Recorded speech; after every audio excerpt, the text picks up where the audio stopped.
Hai teman-teman, kembali lagi bersama aku Frederick Simajuntak di channel ini. Di dua video sebelumnya kita telah membahas mengenai pengertian dan juga penjelasan akan hukum pidana dan juga hukum perdata. Nah, kali ini kita akan membahas mengenai apa-apa saja perbedaan di antara kedua hukum tersebut. Berikut saya akan memberikan penjelasannya. Perbedaan yang pertama yaitu sumber hukum.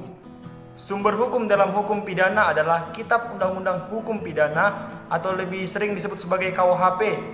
Nah, kitab ini merupakan acuan para penegak hukum seperti polisi, jaksa, dan juga hakim dalam mengadili suatu perkara atau kasus. Sedangkan dalam hukum perdata, semua aturan dimuat dalam Kitab Undang-Undang Hukum Perdata atau KUHP yang disebut juga sebagai Berjerlik White Book.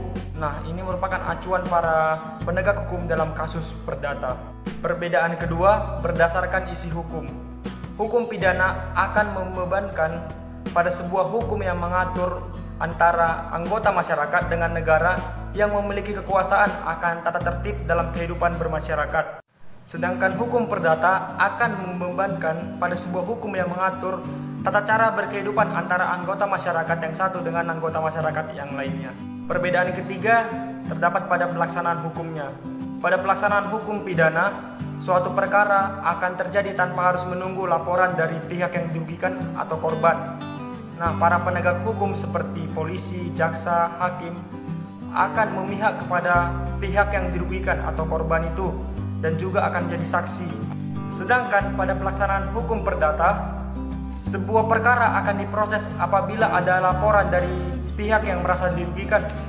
Pihak pelapor ini akan disebut sebagai penggugat pada kasus tersebut. Perbedaan yang keempat berdasarkan cara penafsiran hukum.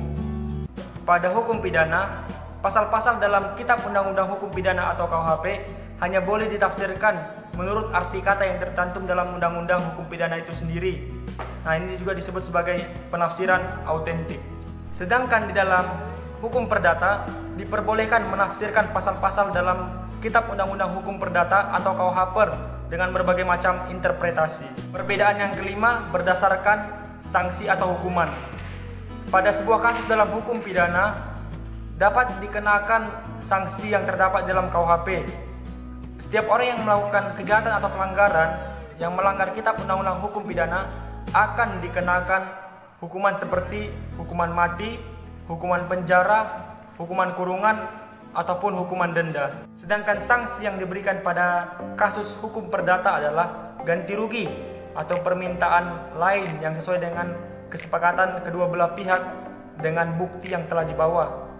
Dalam hal ini, kesepakatan terjadi pada saat sidang perkara dan diputuskan oleh hakim.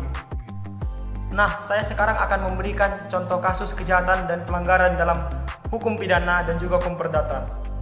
Contoh kasus dalam hukum pidana adalah kasus pencurian, penipuan, pemerkosaan, penganiayaan, pembunuhan, dan juga tindak pidana lainnya. Dan contoh kasus dalam hukum perdata adalah masalah hutang piutang, hak waris, gugatan cerai suami dan istri, pencemaran nama baik, dan juga jenis pelanggaran lainnya yang tergolong dalam hukum perdata. Baiklah, demikian pembahasan yang bisa saya bawakan.